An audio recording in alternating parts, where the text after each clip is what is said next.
신약 성경 381페이지 베드로전서 5장 1절에서 4절입니다. 너희 중 장로들에게 고난하노니 나는 함께 장로 된 자요 그리스도의 고난의 증인이요 나타날 영광에 참여할 자니라. 너희 중에 있는 하나님의 양무리를 치되 억지로 하지 말고 하나님의 뜻을 따라 자원함으로 하며 더러운 이득을 위하여 하지 말고 기꺼이 하며 맡은 자들에게 주장하는 자세를 하지 말고 양무리의 본이 되라. 그리하면 목자장이 나타나실 때 시들지 아니하는 영광의 관을 얻으리라. 여기서 장로는 오늘날 생각하면 1차적으로 목사들을 지칭합니다. 그리고 조금만 폭을 넓히면 교회에 어쨌든 영적인 어른들을 다 말하는 격이 됩니다. 오늘날 교회에서는 목사와 장로와 권사들을 지칭한다고 할 수 있습니다. 문제는 신앙 공동체 내에서 어른들의 어른 노릇이 무엇이며 어떻게 해야 되느냐 하는 것이죠. 어른 노릇을 하는 것은 우리가 이 신앙 공동체에서 그리스도의 고난의 증인으로 그 내용을 삼아야 합니다. 그리스도의 고난의 증인이라는 것은 그리스도께서 어떤 고난을 받으셨냐인데 1차적으로는 우리를 위하여 받으신 고난이라는 사실을 꼭 기억해야겠고, 그리고 주께서 그 일을 섬김으로 이루셨다는 두 가지 사실을 기억해야 할 것입니다. 이 모든 일을 3절에서 보는 바와 같이 맡은 자들에게 주장하는 자세를 하지 말고 양무리의 본이 되라 하는 것 같이 이 모든 일의 본질적인 자세는 본이 되는 것입니다. 그러니까 2절에 있는 대로 억지로 하지 마라, 자원함으로 하지 마라, 더러운 이득을 위하여 하지 말아라, 주장하는 자세를 하지 말아라 하는 모든 것이 다 우리가 해야 하는 일이 그 본을 보이는 일이지 남을 가르치고 교종한다 하는 일종의 기술적인 문제가 아니다, 그런 것입니다. 여기가 이제 오늘날 우리 사람 사는 사회 어디서나 일어나는 어려운 일입니다. 본을 보이지는 못하면서 무엇이 정답인지는 아는 그런 세상에 언제나 살고 있습니다. 그러니까 우리 믿는 공동체 안에서도 자신이 보여야 하는 본을 보임으로 정답을 증언하는 것이 아니라 이것을 해야 된다라는 정답을 그저 암기하고 있고 알고 있는 것으로 자꾸만 그 직분의 본질적인 사명을 대신하게 되죠. 빌립보서 3장에 가면 사도 바울은 자신의 그 신앙에 대한 이해를, 그러니까 사도로서 또는 신자로서의 자신의 그 이해를 이렇게 설명하고 있습니다. 빌립보서 3장 5절, 나는 8일 만에 할례를 받고 이스라엘 족속이요 베냐민 지파요 히브리인 중에 히브리인이요 율법으로는 바리새인이요 열심으로는 교회를 박해하고 율법의 의로는 흠이 없는 자라. 그러나 무엇이든지 내게 유익하던 것을 내가 그리스도를 위하여 다 해로 여길 뿐더러 또한 모든 것을 해로 여김은 내 주 그리스도 예수를 아는 지식이 가장 고상하기 때문이라. 내가 그를 위하여 모든 것을 잃어버리고 배설물로 여김은 그리스도를 얻고 그 안에서 발견되려 함이니 내가 가지는 율법에서 난 것이 아니요 오직 그리스도를 믿음으로 말미암은 것이니 곧 믿음으로 하나님께로부터 나느니라. 내가 그리스도와 그 부활의 권능과 그 고난에 참여함을 알고자 하여 그의 죽으심을 본받아 어떻게 해서든지 죽은 자 가운데서 부활에 이르려 하노라 입니다. 그 고난에 참여하려 한다, 그의 죽으심을 본받으려 한다 하는 이 내용이 오늘 우리 본문에서 본 바와 같이 그리스도의 고난의 증인이라 하는 신앙의 본질적인 내용으로서도 기억해야겠고, 그 일에 어쨌든 어른으로 혹은 지도자로 부름을 받은 자들이 기억해야 할 내용입니다. 그리스도의 고난에 참여한다는 것은, 또 그리스도의 죽음을 본받아 그 부활에 이르려 한다 하는 것은, 바울이 고백한 것 같이 세상에서 자랑했고 세상에서 가치 있다고 생각했던 모든 것이 다 쓸데없는 것이었다. 영적인 차원에서 맞물려 있죠. 그 고백이. 그러니까 우리가 세상에서 하는 것은 사실은 서두에 말씀드린 대로 정답을 알지만 남을 정죄하는 데는 써먹고 자신이 그렇게 되는 데는 써먹지 않는 세상적인 자세입니다. 뭐 그럴 수 있죠. 뭐 우리 대표적으로 좀 예를 들면, 우린 뭐 대표적으로 축구 시합할 때 제일 그걸 많이 써먹습니다. 저 공보다 빨리 뛰려는 거죠. 그죠? 그리고 골키퍼가 공을 막아도 뚫고 들어가게 정확한 슛을 힘차게 하려는 거죠. 그래서 키퍼가 공을 막아도 공이 사람을 밀고 네트를 찢게 들어가기를 바라죠. 마음 놓고, 우린 관중이니까, 또 어느 나라나 다 자기 국가와 민족에 대한 자부심이 있으니까 마음 놓고 욕을 하죠. 마음 놓고. 그러나 참 그 선수들 그 고생 많이 합니다.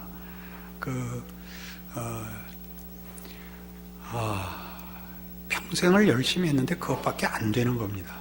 근데 우리 아무도 좋게 얘기 안 하고, 잘하면 물론 박수를 쳐주지만 못하면 죽으라는 거죠. 내일 또 본 얼굴 나타내지 말라는 거죠. 그 일을 대표적으로 스포츠에서 우리가 마음 놓고 쓰고 있지만 그 원리는 우리의 세상 삶에서는 어디에서나 나타납니다. 우리가 남을 비평할 때 얼마나 날카롭고 얼마나 정당합니까? 그러나 그걸 그렇게 사는 사람을 본 적이 있습니까? 인간은 그렇게 살지 못합니다. 그래서 예수님께서 오셔서 죽어야만 했던 것입니다. 우리를 죄에서 구하기 위해서 예수님이 모범을 보이시는 것으로 해결하지 못하시고 죽으셔서야만 해결할 수 있었다는 것을 기억해야 합니다. 우리는 그 일의 증인입니다.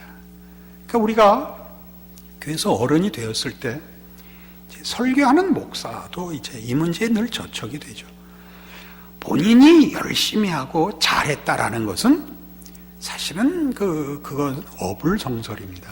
한 사람의 영혼과 인격을 움직이는 것은 하나님만이 하실 수 있는 일입니다.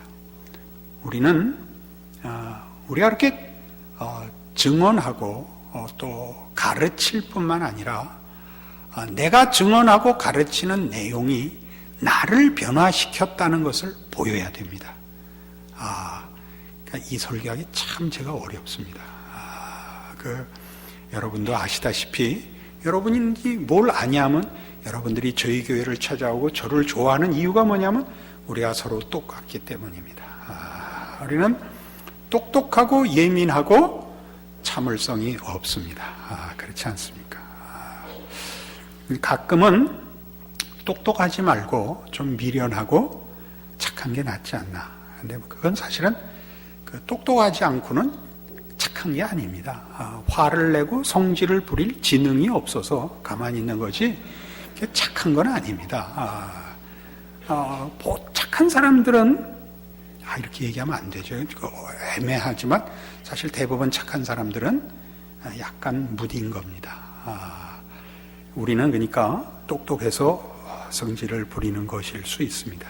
그러나 그 똑똑한 것이 무슨 소용이 있느냐라는 얘기가 지금 사도 바울이 얘기하는 모든 것을 배설물로 여긴다죠.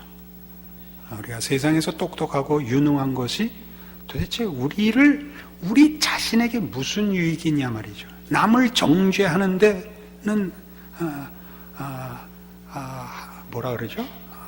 유용할지 몰라도 우리 자신의 변화에는 아무 쓸데없는 것이 세상적인 능력입니다. 그래서 그가 어떻게 했다고요? 예수를 아는 지식이 가장 고상하다. 그래서 내가 이것을 위해서 모든 것을 버리고 해로 여기고 배설물로 여긴다라고 선언하는 겁니다.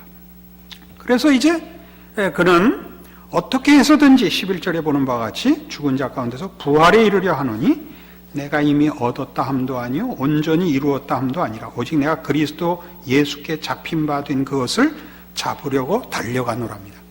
그러니까 이 바울의 고백의 중요성은 그가 그리스도를 닮는 일을 위하여 자신이 예수 안에서 허락된 구원과 믿음을 가지고 씨름하는 자이지, 자기가 알고 앞선 것을 가지고 이웃 앞에 한마디 하는 일을 하고 있지 않다는 얘기죠.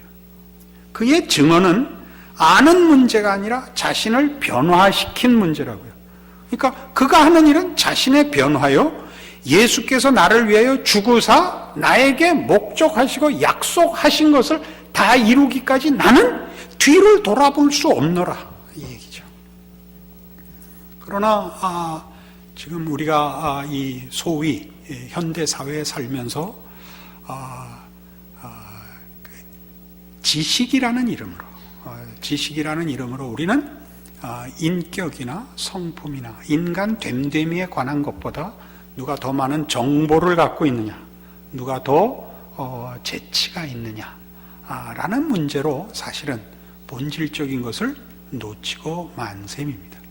그래서 우리는 이 신앙 공동체 안에서 사실상 어른 노릇을 한다는 것이 신앙적인 인격과 영혼의 성숙을 보여줘야 됩니다. 그것은 지식에 국한된 문제가 아니며 지식으로 변명할 수 있는 문제가 아닙니다. 우리가 성질을 내고 우리가 참아내지 못하는 모든 것을 나한테 먼저 적용해야 됩니다. 그래서 완전주의적으로 가고 내적 성찰로 가고 그렇게 개인이 갖는 영혼 깊은 속으로의 어떤 신비한 세계로 가자, 그런 얘기가 아닙니다.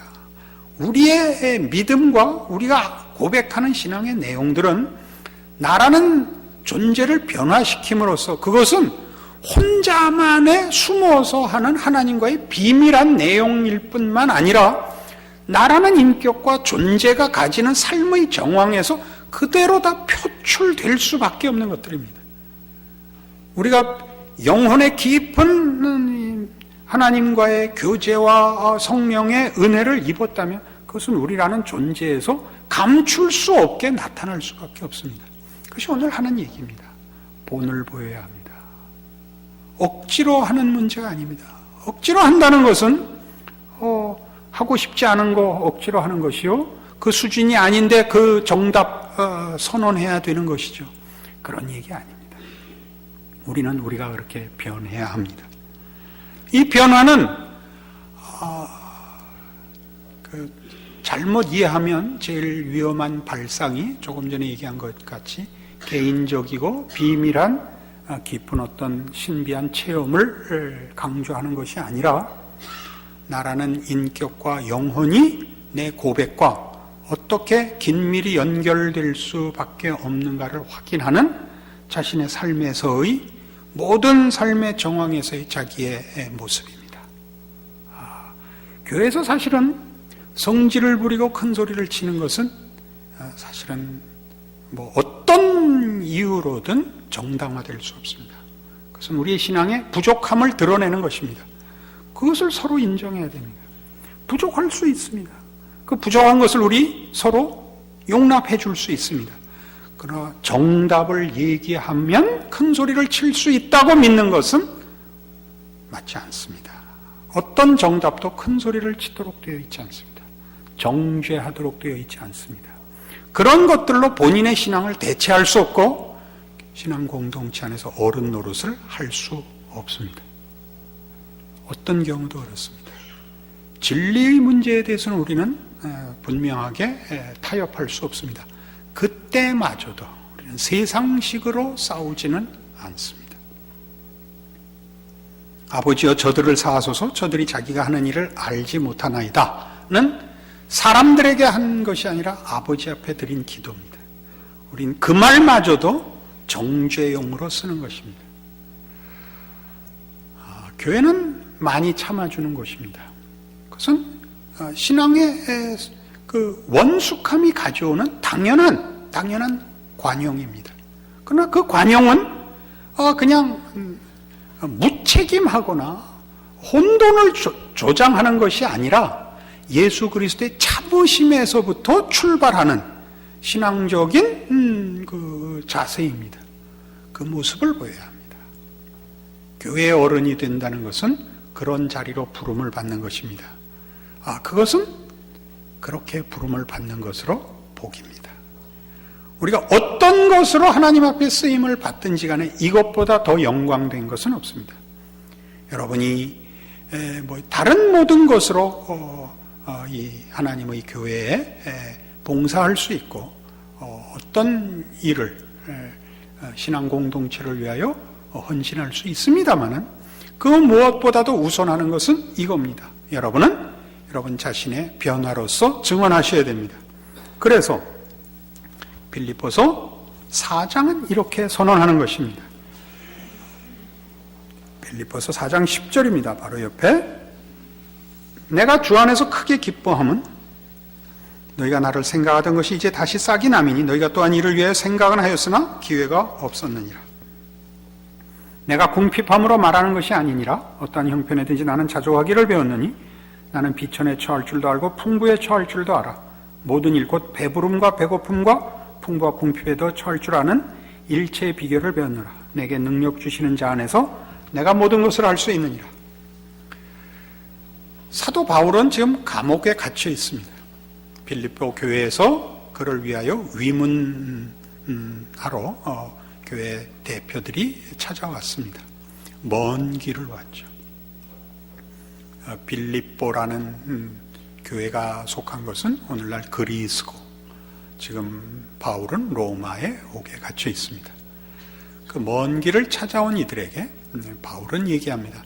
너희가 찾아와서 기쁘다. 그러나 내 고난과 어려움을 말하자면 위로하는 것 때문에 고맙다는 것이 아니라 너희가 그리스도의 사랑에 참여하였기에 내가 기뻐하는 것이니라. 나는 사실 풍부한 것이나 궁핍한 것이나 나는 일체의 비결을 배워 그 모든 것에 나는 이제 영향을 받지 않는다. 내게 능력 주시는 자 안에서 내가 모든 것을 할 수 있다라고 고백합니다. 얼핏 들으면 그 참 멀리서부터 위문하러 온 진심을 몰라주는 냉정한 말같이 들리지만, 또는 내게 능력 주시는 자에서 모든 것을 할 수 있다면 그럼 스스로 감옥에서 풀려나고 믿음으로 하나님께 구하여 자유로운 몸이 되고 필요한 공급을 받지, 이렇게 감옥에 갇혀서 궁핍한 처지에 있으면서 그딴 말을 하나 싶지만 바울의 고백은 전혀 다릅니다. 나는 이제 나의 삶과 나의 힘이 예수 안에 허락된 하나님의 은혜와 능력으로 공급받는 자라. 내가 궁핍한 일을 당한다고 해도 나에게 상관이 없는 것은 나라는 존재나 내가 해야 하는 일들은 세상이 주는 것으로 되어 있지 않기 때문에 세상은 나를 방해할 수도 없고, 또 내가 풍부하다 할지라도 세상이 주는 풍부가 내가 하는 일에 도움이 되지 않는 것은 그것으로 내가 힘을 삼는 자가 아니기 때문이다. 그러니까 난 어떠한 형편도 감수할 수 있다. 다시 말해서 어떠한 꼴도 당할 수 있다 라는 고백이 내게 능력 주시는 자 안에서 내가 무슨 일이든 당할 수 있다. 그것은 나에게 아무 상관이 없다. 그런 고백이 되는 것입니다. 믿음의 공동체 안에서 가장 필요한 게 뭘까요? 우리가 믿음으로 살고 예수 안에서 하나님이 허락하신 구원과 하나님의 약속 속에서 산다는 것을 삶의 모든 정황을 꿰뚫어 풍부해도 하나님 안에서 살고 궁핍해도 예수 안에서만 산다는 걸 증명해내지 못한다면 그 교회는 소망이 없죠. 이 일을 해야 됩니다. 이거 제 습관이 돼서 이런 괜찮은 내용을 얘기하게 되면 나도 모르게 언성이 높아집니다. 이게 무슨 기미 독립선언문 읽는 것 같이 나는 이미 다 알고 난 다 하고 있는데 왜 못하고 있단 말이냐가 되는 겁니다. 이게 세상에서부터 받은 이 나이가 되도록 받은 훈련이요 역량인 것입니다. 우린 정답을 얘기할 때, 괜찮은 말을 할 때 자기도 모르게 웅변조가 되고 홀로 독립투사가 되고 지사가 되고 지성인이 되고 이상인이 되고 영웅이 되고 위인이 됩니다. 다시 낮춰서 우리 함께 이 내용을 우리 마음에 새겨야 됩니다. 제가 경험한 교회들 속에서 이런 어른들을 사실은 극소수밖에 보지 못했습니다. 극소수밖에. 그리고 극소수의 인물들은 보통 교회 안에서조차 대접받지 못했습니다. 희한한 것은 개인적으로는 인정하면서도 참 어려운 말씀입니다만 이렇게 해야 이해가 제일 빨라서 그렇습니다. 장로 뽑을 때는 안 뽑아줍니다. 돈 없다고. 개인적으로는 그분이 신앙이 제일 좋다고 인정하면서도 장로를 뽑을 때는 사회적 지위가 있거나 돈 있는 사람 뽑으면서 그래야 일을 한다 그러더라고요. 이거 우리 부모 얘기입니다. 우리들의 부모 얘기입니다. 우리 부모 때도 그랬고 우리 때도 그렇고 다음 세대에도 그것은 교회의 가장 큰 시험으로 세상의 유혹으로 남아있을 겁니다. 그러니까 더 분발해서 신앙 고백이 가지는 예수 안에서 받은 바 은혜와 구원의 진정한 가치를 아는 이들이 끊임없이 세상적인 것으로 교회 안에서 봉사하지 마시고 그것보다 더한 신앙으로 사는 모습을 지켜내야 합니다. 묵묵히 바보같이 무능한 자같이 그러나 예수 그리스도의 고난을 증언하는 자로서 교회의 자기 자리를 지키셔야 됩니다. 이 책임을 제대로 지키는 것 참 어렵습니다. 본인이 세상적인 능력을 가지고 교회에 봉사하지 못하면 다 창피해하고 주춤거리고 숨는 모습 많이 봤습니다. 오해받고 평가절하받는 것 묵묵히 감수해야 합니다. 그것이 오늘 바울이 하는 고백이요 베드로전서에서 우리에게 가르치는 내용입니다. 믿음으로 사는 자의 모습을 모든 형편과 상황 속에서 지켜내라 이겁니다. 높고 잘난 자리에서도 예수 안에서 사시고 낮고 천하고 실패한 자의 모습으로도 예수 안에서 사는 모습을 보이실 수 없다면 우리의 신앙 고백은 힘을 잃습니다. 그리고 교회는 문을 닫아야 됩니다. 교회가 신앙이라는 이름으로 세상과 똑같은 가치관과 똑같은 평가를 하고 똑같은 내용을 증언하고 똑같은 내용으로 사람을 평가하기 시작하면 복음이 설 자리는 없고 예수님은 죽으실 수도 없고 다시 살아나실 수도 없을 것입니다. 이 복된 책임, 세상이 인정하지 않지만 우리는 믿고 있는 이것, 영원한 나라와 영원한 생명과 예수 안에서의 하나님의 사랑이라는 것을 세상하고도 바꾸지 않고 내 목숨이나 영화하고도 바꾸지 않겠다고 한 이 신앙 고백들, 예수 그리스도는 나의 구세주십니다 라는 고백을 우리가 우리의 존재와 인생으로 증언할 수 없다면 우리는 실패한 자가 되는 것입니다.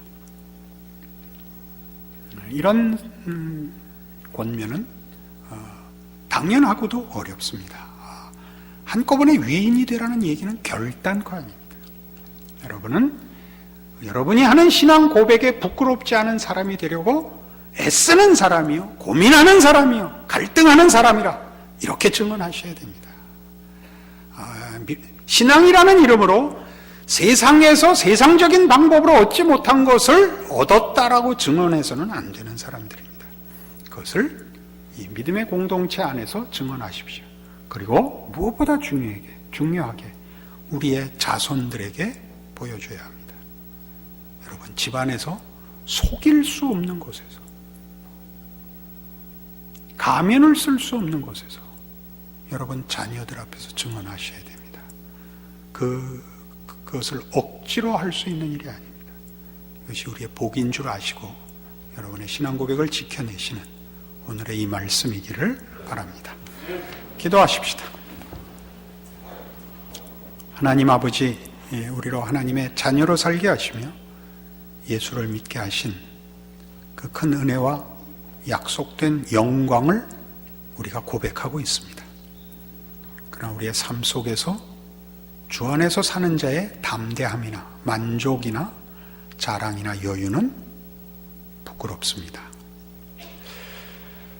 우리로 진실하게 우리에게 허락된 은혜와 약속들을 우리의 삶에, 우리의 인격에, 존재에 녹여내겠다고 약속하게 하시고 울면서 한숨 쉬면서 이 싸움 계속하겠다고 오늘 주 앞에 고백할 수 있게 하여 주시옵소서. 그리하여 내가 하는 신앙 고백이 내 자녀들과 우리의 가족과 이웃과 교회 앞에서 진실되게 하시며 그 고백 속에서 진정한 하나님의 능력의 기적을 확인하는 복된 일들이 이 교회에 있게 하여 주시옵소서. 예수님 이름으로 기도합니다. 아멘.